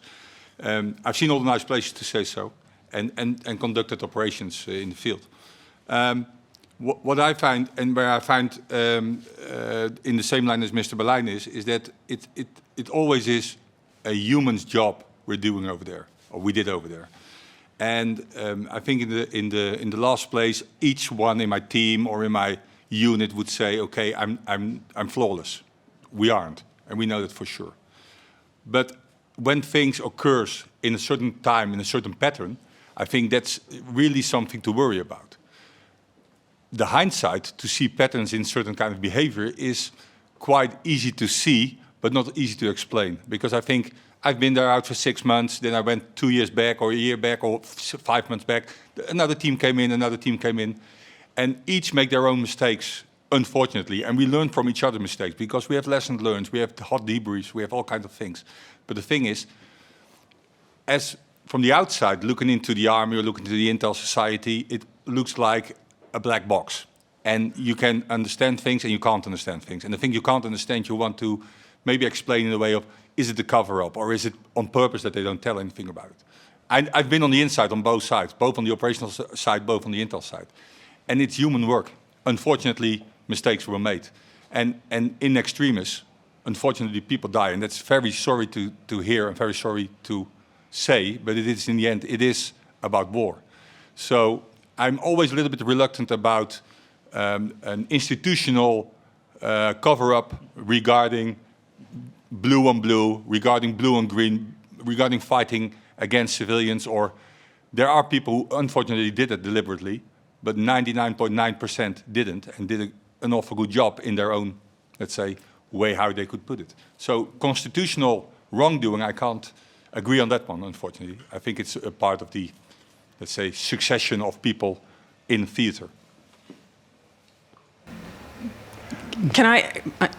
I'd like to have somebody ask you a question. Is that okay, or did you need to? Sure, no. And Bassem, I'm going to have you have the last word, so to speak, before we break. But, okay? we want to give Asma. Okay, Asma has too. a question. Does somebody else have a question here? And then we will go to... Right here. I just wondered, we now have this huge suffering on one side and accountability of the military on the other, and the military stating that there is also something that we have to look towards ourselves for sending young people away. And I just wondered, how do we bridge that gap? That's my question. That's actually a question for all of us. Do we need to, hang on, did everybody hear that? Okay, because I can't tell. It seems that your voice was very low. So how do we bridge these gaps? That is a question to just stay with. So if civilian suffering on one side and accountability, institutional accountability on the other, and how do we take those things and somehow bring them together? And what's that mean for us? And that's one of those questions to not answer. You know? Yes. Oh. You're going to get questions over here. Thank you. I'm so sorry. I can't help but be a journalist, so I'm taking advantage of this opportunity to ask you a question, but I also had a chance to read his bio and hear a lot about him, and I know that you have so much more to speak to than just the things that we're talking about tonight, so forgive me for staying on this subject. But transparency and accountability, and I certainly see the distinctions with the United States. You know, there were parliamentary debates over 2 civilian casualty incidents, right? This has created debate and conversation here in the ways that hundreds have not in the United States. So I don't want it to be lost that there are key distinctions, and there's clear relative evidence of more accountability and more transparency. But I would be remiss not to ask, if the full story, for example, about these strikes, we do know that, there had been a minister of defense who had said there were no civilian casualty incidents when there in fact had been. And so it wasn't just that these mistakes happened, but they were not revealed to the public. In fact, they were, many would say they were lied about. What is owed to people, not just in this incident, but the incident in Hawija that killed as many as 70 civilians? But is the information that led up to these, you mentioned we have to understand why these happened. Is all of that information, has it already been made public? Have all of the details, for example, in the decisions and circumstances leading up to what happened in Bassum's airstrike, have those become public? Do we know that full extent of that information? Again, I'm not part of the organization right now, so what I know is what I read in the media as well, or sometimes pick up news, little pieces of information. Because of the dramatic consequences of certain actions, also the military has an obligation towards these young pilots that have been doing these missions to unfold, or let's say uncover and explain what happened. So there is no institutional, as far as the Dutch armed forces are concerned, willingness to cover it up. The minister that you refer to, I'm absolutely positive that she did not have all the information when she made that comment. In the Netherlands, nothing stays secret. We have a country where every secret is immediately uncovered the next day in the media. So there's a minister, or let's say a politician, that wants to cover things up in the Netherlands is very foolish and has a very short political life. So even from that perspective, I would say, and that's my personal experience with the armed forces, there is no wish to cover things up. Of course, we are aware of the sensitivities on, oh my God, what happened here, and what are all the pieces of information, so at least we can explain what happened. Of course, that sentiment is there, but there's no, let's say, desire to cover things up. And I would like to see the instances that I'm proven wrong.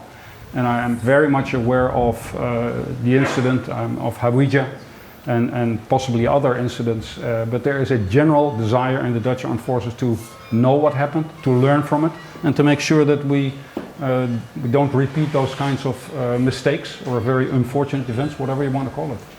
And that's my best I can give you, Asmat. I'm sorry. Okay. So I'm going to have Bassem. One quick question here, and then Bassem. Okay. Yeah, quick question, General. You're talking about accountability. Accountability. You're talking about accountability. Everybody's talking about accountability. But if you see it in governance terms, we have two differences between responsibility and accountability. So, like, I think that the military is responsible, the pilot is responsible for dropping a bomb. That doesn't make him accountable. The accountability is, I think, with politics. They are accountable. Could you assess a little bit on that? I think that's a correct way to put it. But I don't want to, let's say, as an ex-pilot myself, I don't want to shy away of that big responsibility that is put on our shoulders. And those pilots try to take it, they take it seriously, and even then we make mistakes. But I think you're correct. Responsible, the guy dropping the bomb is the pilot, but he has to rely on a system where the intelligence is correct and where people have really looked at the intelligence and made sure that it was correct. In the case of the Dutch, there is a red card holder in the targeting cell, as we call it. And this red card holder should have made sure that the intelligence was complete. And I'm pretty sure he did a good job. And even then it went wrong. So why did it go wrong? And that has to be investigated as thoroughly as we can to be able to learn from it. So, and indeed, who is accountable? The system is accountable, but I always am fearful of responsibilities or accountabilities where let's say, a system is accountable. At the end of the day, it's the commanders, it's the highest commanders of the organization that are accountable, because they have to make sure that the system functions correctly, and it didn't in this case. Why didn't it? So. Is that an answer to your question? Okay. So I want to just pause. Can we finish? Can I finish? Yes. Or wait, do you have somewhere else we're going? No, Bassem does not have a question. So It's not. This is. I'm just going to agree with him. I actually no. Wait. Can I really? Go ahead. Really, I just want to. I want to go back to what Asmat said, which was a question that she asked a different one afterwards. But what is someone like Bassem owed? What is somebody who has been targeted, unfortunately owed? And I just want you, Bassem, to just say, from everything you've heard and everything you've experienced, of course, what are you owed, or what is someone who has been victimized owed? If you could, and it doesn't mean that this is true. I just want it to be from your where you stand. Well, the first thing I asked for was an apology, which I never got. An accountability that they committed a mistake, which I never got. I totally agree with you. In the Netherlands, there is accountability and there is transparency, because what took me 3 years in the United States and we got nowhere. In the Netherlands, when I sent an email, I get a reply in 2-3 days. In the United States, I don't have a reply for 3 months. So I totally agree with you. Compensation, which I received. No money will return my loved ones back. Don't worry. No money will bring back my memories that I lost in my house. I lost photos for all my nieces and nephews that I took since they were born. It's gone. They took out the laptop, but when I took out the hard drive from it, the hard drive was damaged. So that's one of the things that I totally lost. It's true, they did compensate me, but no compensation is enough. How can you compensate? How can you... This compensation will not help me when I wake up in the morning living alone in my apartment in Erbil. So there is no compensation. But I do want to emphasize, though, that you did say an apology and an acknowledgement of a mistake. Sure, I mean, that's so simple and so profound and so absent, and we have to wonder why. Okay.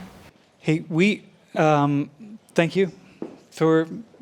We are going to take just like a quick 5 to 10 minute break and reconvene, and we have a very interesting conversation for when we come back.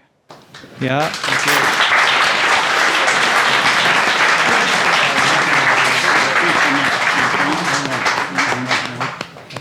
So we would, normally Lori and I were talking, having the conversation about how to organize the conversations that we're having here with the guests, and normally you might imagine that you kind of end you would end with you start with the empathic conversation that's easiest, and you would end with the empathic conversation that is most difficult. And so you might think, well, there couldn't be a conversation or a story that would be more difficult than the story, than the life and story of Bassem. And but in fact, there is, and so we're going to have a conversation about Afghanistan, and we're going to have a conversation about immigration into Europe, but in particular here in the Netherlands and in Gouda. And I think, in part, if I could just say this, the thing is that it's so difficult, we think, empathically, is because, we just had a conversation about accountability in the military, but it's difficult to hang your hat on that, to hang your thoughts. Like, okay, so what does that mean for me? What do I actually do? Because it's out here. It's a little bit ethereal. There's not a direct path to it. But now we want to talk with people who are here, who are one is living in Gouda and one is still in Amsterdam, but will at some point be here in Gouda. And we are going to invite them to tell their stories. how did they get here? And this is an empathic conversation that is a little more challenging because this is real, it's right now, and there are actual things that we can be challenged by to think about and to do something about in a different way. And so, anything? I just keep thinking that these gentlemen and their families are your neighbors. And so it's different. I'm not putting any value on it. But there's just something different than we can talk about, something local. So just with that said, let's jump in. Yeah, let's invite Abdul Kabir Rashidi, or Mr. Rashidi, as everyone knows him. and Musa Anaya. Thank you.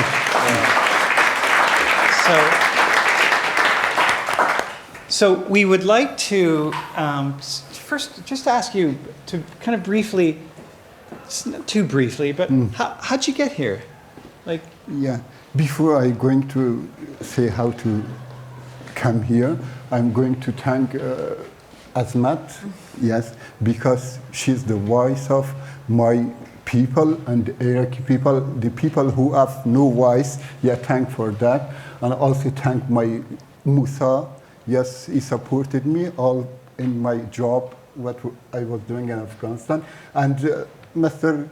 Bassem is a great man who taught me how to forgive. Yeah, thankful of him. And Mr. Richards and Lori, who taught me how to see the events or what happens from a different view and from different sides. Yes, it is really, I'm thankful of all of them. Then I'm coming before her question. She asked a beautiful question. Yeah, how to bridge. Yeah, from my childness, I was thinking, why the people are fighting to each other? Yes, it was my thinking always, just and how to avoid this. I was thinking how to avoid this, and her question reminded me to that. Yes, I'm always thinking of that to bring people together, and the religion and all things we belong to and belong to are the things that we should know each other better, not to be against each other or to fight each other. Even the religion comes to teach us for being good, not to being against each other. Then I'm going to talk about what happened in my country. Then I fled and I came here. Yes, you know better the Taliban, yes, the extremists, the people know us because of them. Yes, they know us that we are terrorists. When you say to someone Muslim, that they think you're terrorist, but we are not. Yeah, just Taliban come to Kabul. We were working with the NATO and also were in conversation. We couldn't live. Yeah, we were not safe, and our family not safe. We're not safe. Because of that, we escaped from Afghanistan. I thank Sam, Luri, Niels, and Harry. Yeah, they helped us. Even they didn't sleep for 2 nights. Yeah, they were in contact with us and helped us to come out of Afghanistan. It was difficult. Yes, maybe around 500,000 people were around the Kabul airport. Everyone was about to enter to the airport. It was really difficult, but they helped us. We entered and we came here. First we came to Amsterdam, then we went to Nijmegen. In Nijmegen we live in a tent, but we received as much love that I never expect. Yes, I thank for that for all Netherlanders, because all the Dutch people, the Dutch, yes, thank all, because I received that we never expect. Yeah, it was my story. I came here and I love Gouda. Yes, yes, first time brought us to here, and we talked to people here, and we found Gouda a lovely city, a beautiful city with lovely people. Yeah, yes, I thank you all. Yeah, if you have any question, yes.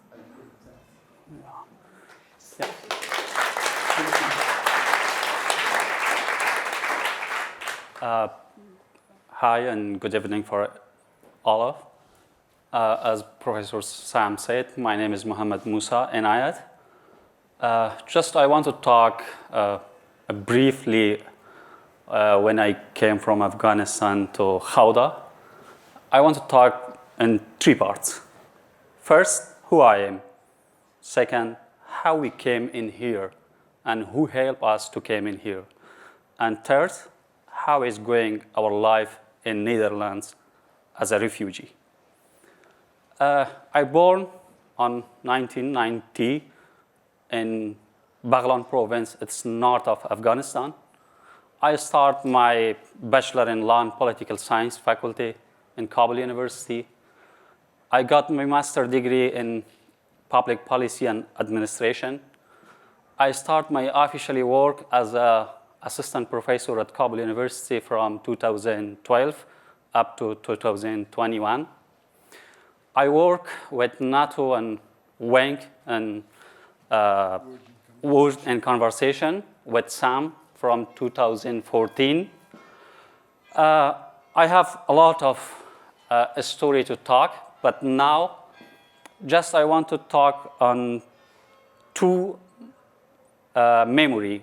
First, the first day the Taliban came to Kabul city. The second, the last night we leave the Kabul. I remember it was 15th of August the last year. I was busy with my student in class. I had a lecture with my student. It was the first semester of public administration faculty. Just I came in the class from 150 students, only 25 girls and 21 boys was present in my class. Everyone was talking with each other. They are thinking something is going to happen, but they didn't know what's going on in Kabul city. Just I talked with them. Some news is coming, but we don't know what's happened. Just we talk with each other, with the student. Maybe we don't have another time to see each other. Just we want to say to you goodbye and go to your home. Because first important thing is your safety. Then we said goodbye with our student. It is put in my mind. I never forget this moment when I say goodbye with my student. The second one, the last night we left Kabul. It was 25 of August. Me and my wife, she is in here, and Mr. Rashidi and Mr. Akram, we are 5 family. We came together. We message and we text with Sam, with Nels, with Harry, with Lori, with a lot of people. They help us to come in here. Just from 8 p.m. up to 2 morning, just we text and we follow the direction how we can move from 20,000 people. They are sleep around the airport. In a rush hour, we finally find the Dutch army inside the airport. Just they send us an alarm. You show orange things like a flag or like a paper, everything you have, just show it orange because we want to find you. Mr. Rashidi on his mobile screen with orange color. They find us and they recognize us. We are the team with Word in Conversation. Then we came with Dutch Army. Then we came in here first, as Mr. Rashidi said. we came in Amsterdam, then we went to the Nijmegen, and finally we came in Gouda. Now I'm living in Gouda in Roerdamstraat. I hope I am a good and an active citizen with you. Just the second part, I want to thank you for all of who helped us to come in here. From Mr. Sam, Harry, Laurie, and Niels, and other our colleagues, they help us to come in here. Now we are in a safe place and with a good citizen of Gouda and with good people of Gouda and with all of Dutch people in here. We are so happy to here and with you. The third part, how is going our life as a refugee in here? First month and second one was very difficult for us to accept our new life in here. Because in the first month and the second month, we are in a tent in Nijmegen. We was in a shock. Because when we leave our house, just we lock the door and we gave just only this t-shirt with Afghanistan flag and one handbag and with my wife. We locked the door and come in the airport, then we come in.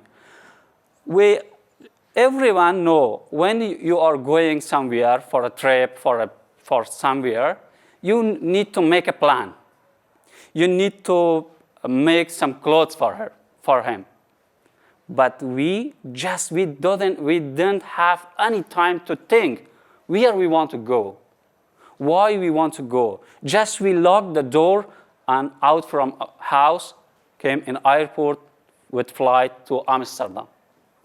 In 2 months, we fight with our mind, because we can't accept this new life. It was very difficult for me, especially for my wife, because she is alone in here. We don't have anyone to talk with her because she can't speak in English.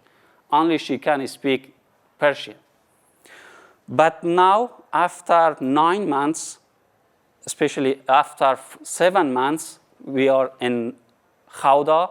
We have our own house, and now we start our new chapter of our life. But today, I had an interview with list-based. It's everyone knows it's a special course for higher educated person. For me, it's going to be better because I can a little in English. I know something to share my heart and my story to some other. But for my wife, it's so difficult. Always she is alone inside the home, and when I am coming from outside, just I share what I saw from outside to her. Sometimes we are talking with our family in Afghanistan, just we passing the time like this. But now we accept this new situation. We are a refugee in here. We need to deal with this new situation. That's my brief story.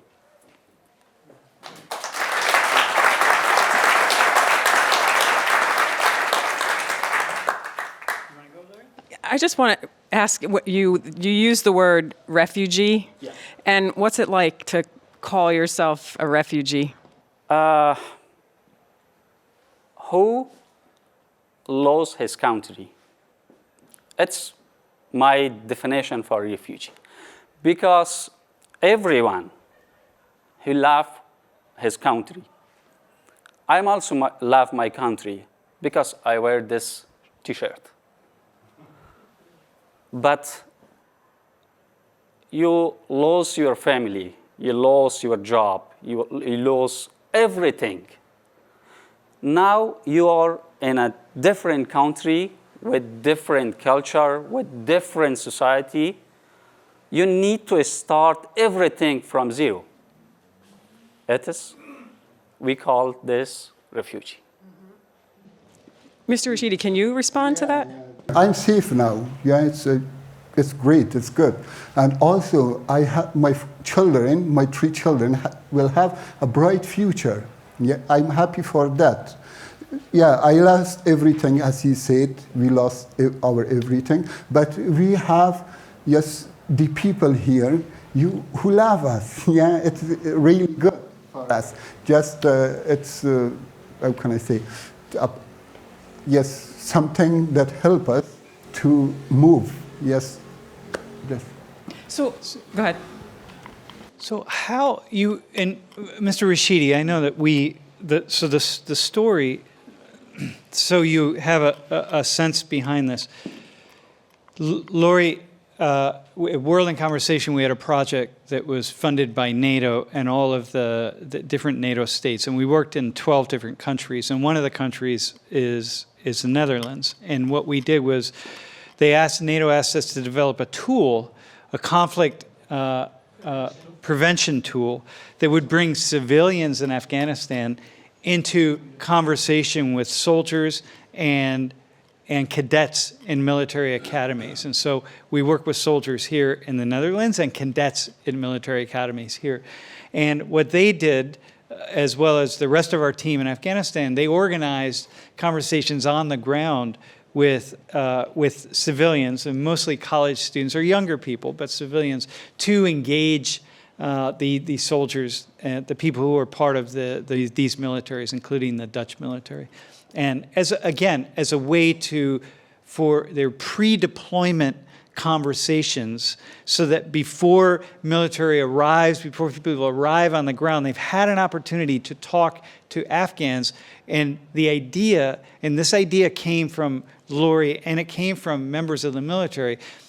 The idea would be that it would reduce casualties among civilians, but also reduce casualties among deployed military personnel, because the more they could understand about civilians on the ground, really understand who is the enemy and who is not the enemy, then the more likely it would be that fewer lives would be lost. And so that was the work that they did. When the Taliban took over, of course, everybody who was working with Western militaries, including here in the Dutch military, was targeted. And so this was part of the target, and we were just through a series of serendipitous coincidences, but in particular with Harry and Niels, we were able to make the necessary contacts, but also our connections at higher levels in the State Department and the Dutch military is how they ended up here in the Netherlands. And so that's how the 4 of us are up here. We've been working together for 8 years. So, Mr. Rashidi, when you left your house, when we said, we hit the go button and said, you got to go to the airport now, you didn't even turn off your television, right? You just left. Yes, we were about to start our dinner. Then we received a text, maybe a call from Sam, start and move toward the airport. And I was contacting with Mr. Akram and also with the other team to tell them, yes, let's move, yes, go. We couldn't, yes, eat our dinner, and also we can't turn off our TV. Yeah, it was really difficult, yes. I can't say goodbye to my loved ones, my brother, my others, just moved toward the airport and come to the airport. Because we said, you have to go now. Yeah. Like, you can't even wait 2 minutes. You have to go now. Yeah. So one thing that I'm struck by when we think of refugees, and I think about all the Afghans who we have worked with, and so many of whom are here in Europe and here in the Netherlands, that I said this to both of you yesterday. You're all educated. You're highly educated, and you are not the uneducated people of Afghanistan. I mean, you are You are people who, you're a college professor. You speak in my class, right? You're an educator, Mr. Rashidi. And how is that to know that you really, in so many ways, have to start over? As Professor Sam said, I had very good job in Afghanistan. More than 10 years experience with teaching different subjects, introduction to political science, public administration, public policy, different subject. But now in here, the past is finished for us because now we can't go back to Afghanistan. We are one of the target. They are looking for people who was like us. And here, we need from yours and from all of Dutch people's advice, direction, support, because we don't know how it's going in here. Our lesson, our system, everything was different from here. We need your advice. We need your support. We need your direction. How we can success our life in here. As I said, and after 9 months, really, we are in a shock. We didn't accept with ours. Always we are fighting with us. What happened in our country with our people, with my job, with my experience, all of this. But now in here, I got my master's degree. I changed my degree in here in Dutch system with DRS. Peter explained me what is the DRS. I don't know what's DRS. Just they sent a paper by post in my house. Your master degree is replaced to DRS. I don't know what's this. Just Peter, a few days ago, he explained me what's the DRS. We need this kind of information, this kind of advice. Can I remind you of something that you said to me yesterday that I think is in this realm, but also feels important to say, is you said, I want to know how can we be full Dutch citizens? Yeah. That is another question. How we can... how we can be an active citizen in here? Sam said, we are not an uneducated person. To work in a restaurant, it's not bad. Work in a restaurant is not bad. It's very good work, but it's not your work. It's not our work. For that, yes. Yeah, we're not educated for work in a restaurant or clean some toilet or some others. Because we need to start from somewhere. How we can success our life in here? How we can involve with yours to build our life in here, to be an active citizen in here? Mm-hmm. That's our concerns with us. So what you had said, Mr. Rashidi, to me is, for you and the thing that so many refugees deal with is you're fine to do any job. Yeah. It's just that it's very difficult for you to do any job than for somebody else because you're so highly educated that you'll do that, but it creates something that's really different inside of you. And I think that, for me, that's where the empathy comes in. Like I said, for me, as a college professor, how would it be for me to do X, Y, or Z job. How is that? How would I would do it, and how is that for me? And I think was really just a profound moment. Yeah. Let me ask first. Luri asked Musa, what do you want the people to know about you? Yes, he said, I want the people of Netherlands to advise me how to be a positive citizen.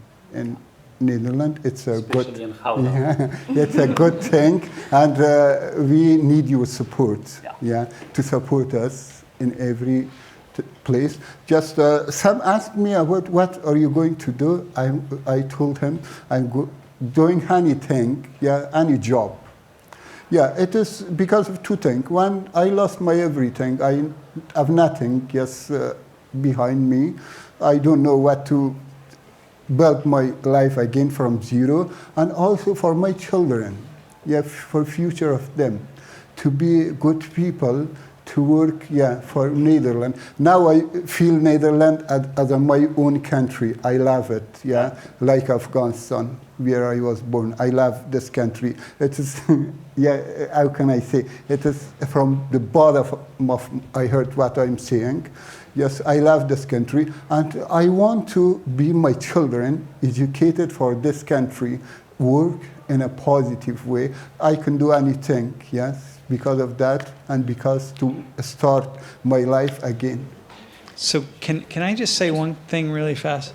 So I have had the fortunate experience. I just want to respond to you on something. I've had the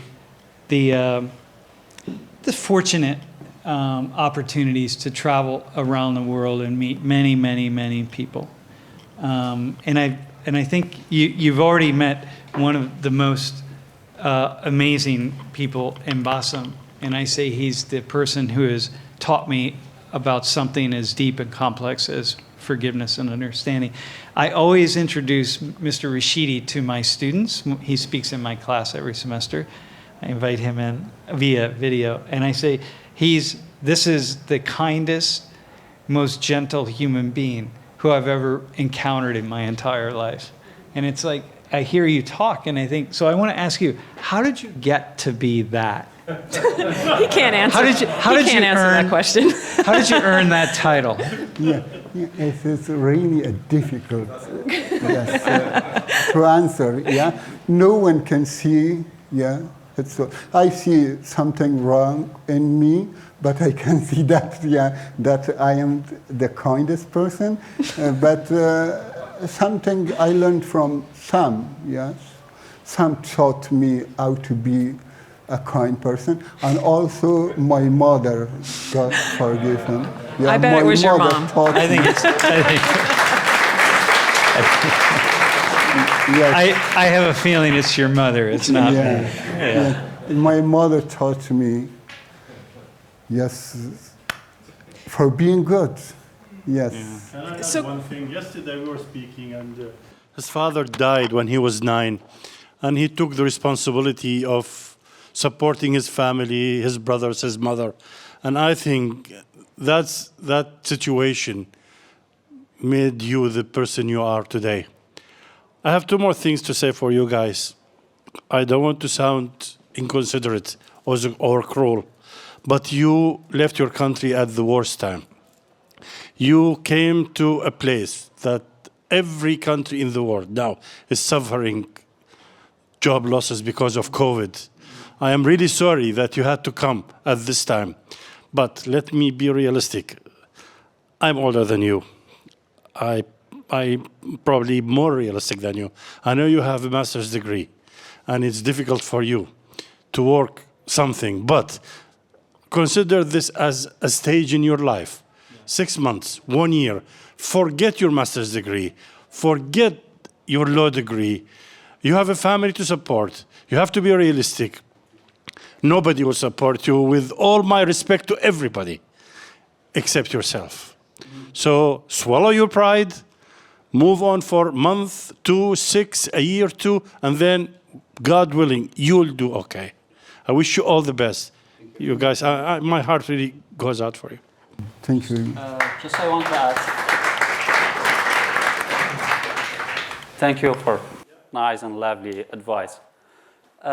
Just I want to add, as I mentioned before, after 9 months, we accept this new situation. I think that's the beginning of what Mr. Bassem said. Maybe I have a lot of things to do. I work 12 years with different countries, with different organizations, with US, with German, with Dutch, with different countries. I have a lot of things to do.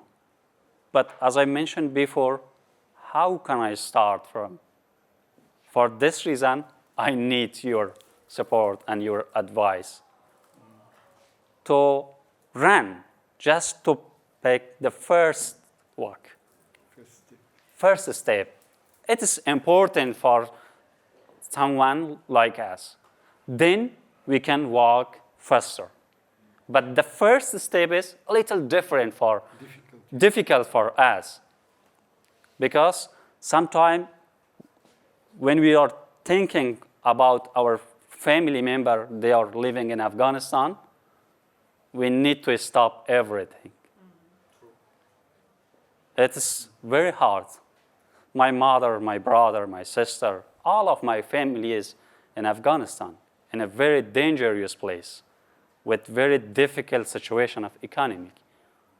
But the most important thing is, what the good thing is, me and my wife is in here, in a safe place with nice and lovely people in here.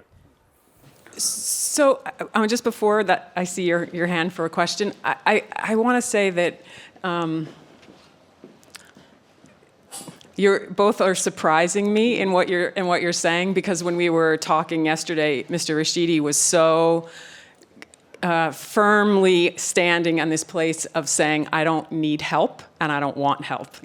And I don't mean that. What I mean is, and why I'm saying this, is because he explained what that meant. And I think why I'm sharing that in this moment is because what they're doing, just having these few minutes to talk about themselves in a way to try to be more than refugee, right? Is impossible. It's impossible. So I know that you're sharing your education and things that you've done in the past as one way to say we're more than refugees, right?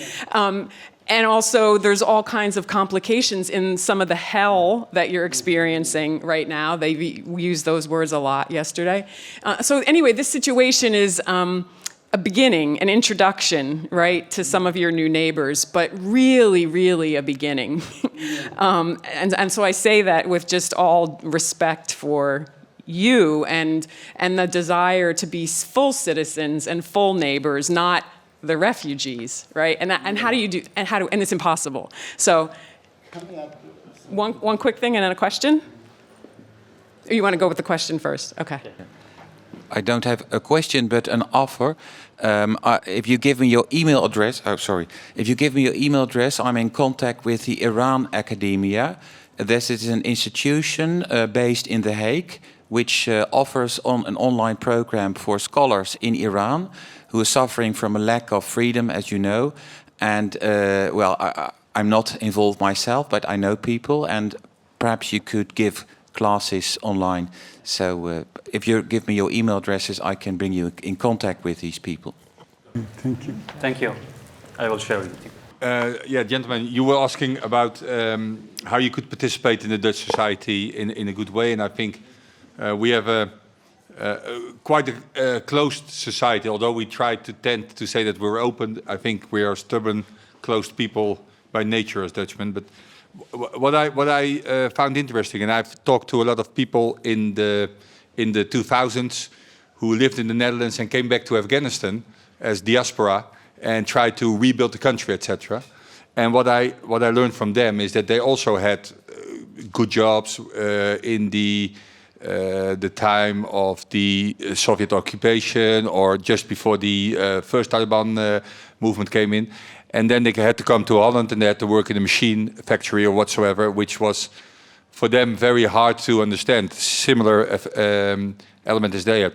The thing they did, and I appreciate it a lot, is that they, next to that maybe not fitted job, they orientated on society about the good things and the bad things about the society they lived in order to bring that back to the country as soon as they were able to support their own country again. So, and I find it very brave that you came here and you're here and you're willing to support our society. And maybe you want to go back and support the Afghan society again in, who knows, hopefully very soon, but maybe in 5, 6, 10 years or whatsoever. So I would say absorb as much as good things and bad things about that society and bring that back in the good things only. Bring that back to your people in Afghanistan to rebuild the nation as soon as the Taliban has gone out again. So I just want to just time. We're just about out of time. So am I right? Yeah. Okay. So we're going to finish up in a couple minutes. But before we do that, I want to say that tomorrow we're going to have a dialogue, and we're looking for about 6 or 7 people who are Dutch citizens who would be interested in having a dialogue where we could talk more with some of, again, as I keep saying, your new Afghan neighbors. So if you want to continue this in a deeper way, with more complicated conversation, let us know after this conversation. Is it 3 o'clock? 3 o'clock? Yeah, in the afternoon. Okay. Just so for 2 if you're hours. interested, just talk to me when we're finished. Who else has a question? Yes. One more question, and then we'll finish up.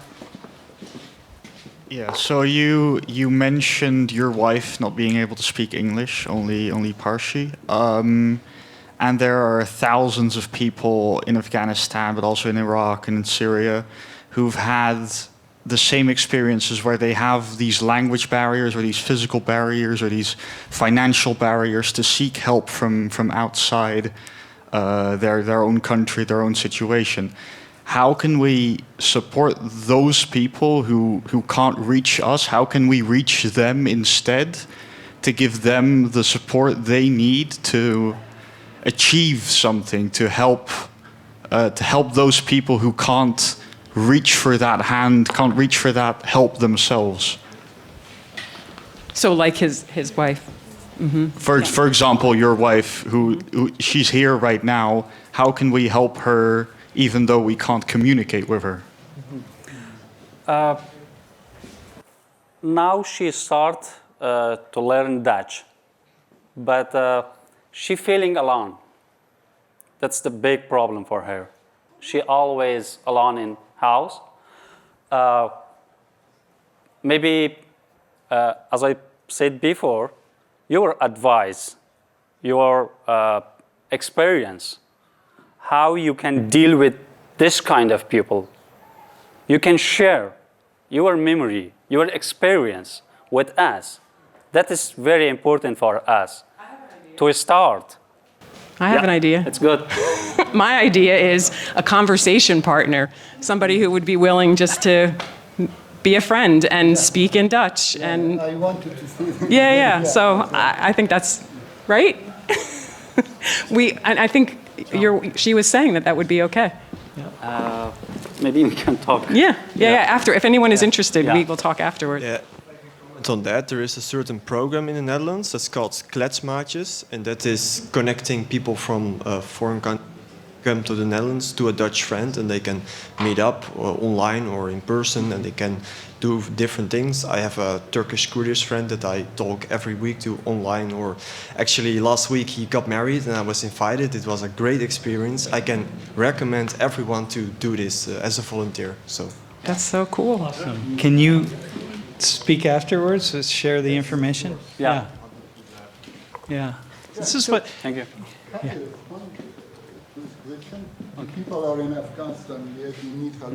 I talked to Sam's class as well. The people don't need the money. Yes, if the money worked, American brought over 8 billion, yes, money to Afghanistan, but did nothing. They need to talk to people who are out of Afghanistan. What was I doing? Yes, yes, I wanted to do it back again. Yes, to talk, yes, you should talk with the people to Afghanistan and share your stories. Yeah.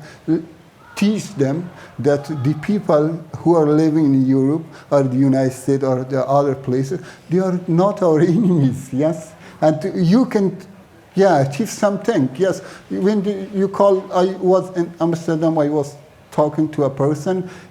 When I told him I'm Muslim, he escaped, yes? Stopped his talking and escaped. Yeah, because he thought that I'm a terrorist. Yes, just when we are talking to each other, we can solve this problem. There is nothing. All the people in every place of the world, they have more similarities than differences. We have lots in common when we talk to each other. We have all in common, nothing to be, opposite. You know, I want to say, Mr. Rashidi was saying this yesterday, how much we have in common. It's very small, the things that are different, right? And this sounds like the early way in the beginning of this, where we were saying the word dialogue and empathy, and it sounds soft and uncontroversial. And it's actually a really profound thing. So those of you who have done a lot of traveling and talking to people, if we actually really sat with the fact that most humans are just moderate people in the middle of issues, nuanced ideas, not extreme, not terrorists, just living their lives, I think we might frighten ourselves with how much we are willing to see some divides that are actually really not real, and I would actually argue are given to us for purposes of dividing us, to control us. That's a whole other way to think, to talk about this. But when you say that, I just want to emphasize how really profound it is, and I don't think most of us want to actually believe it. And because it might mean something really, like our paradigms would have to shift. That, you know, you're not a refugee, and Bassem, you're not an Iraqi, or a victim, or this person's a this or a that. It's like brothers and sisters, really. I mean, I'm not talking about rainbows. I'm like, because, I have a lot of arguments with my brothers and sisters, with my husband, with, seriously, but do we, brothers and sisters? Somebody had something to say, I think is maybe the final comment. Yeah.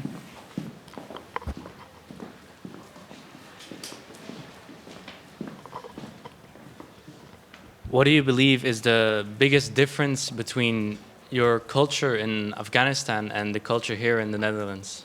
Oh, good question. I have a lot of things for this, but the first, lifestyle. We are living common with all of family. Our family is so big, more than 30, 35. We are living together in one house. But in here, everybody is living. That's the big difference. That's all you have to say. Others. I have a lot of things for this question. Wow. I think it's enough for. Yesterday we saw a wedding happening right here in this building, and there were about 20 people. Yeah, the wedding. And there'd be 1,000 people at a wedding. Yeah. Just a few hours, the wedding was finished with 20-25%. But our culture, more than 1,000. 3 days. Night and day. Just 2 days, just they are dancing and eating and a lot of things. But in here, just in 2 or 3 hours, they're finishing. Any final? We can. Hey, any final question that we want to go with? Hey, I want to emphasize that in a group like this, oftentimes Lori just put out this idea that, hey, tomorrow at 6 we will tomorrow at 3 o'clock. We are having this. Lori is facilitating the dialogue. Lori is the master facilitator of this conversation. And so, really, if anyone would like to participate, it's one of these things where you offer that in a big group like this, and everyone assumes that everyone else will do it. But please, really do. It's a unique opportunity here. Hey, I think that gentlemen, thank you. Thank you to Mandeville Academy for sponsoring this, and really awesome to Asmat and Bassem.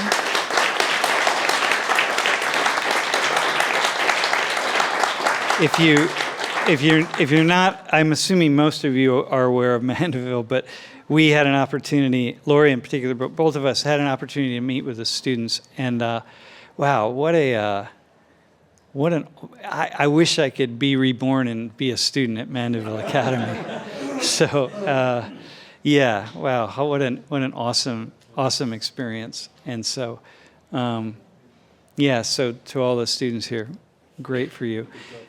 Yeah, do you have the final word, or are we good? I think it was really wonderful. Our greatest thanks for your being here.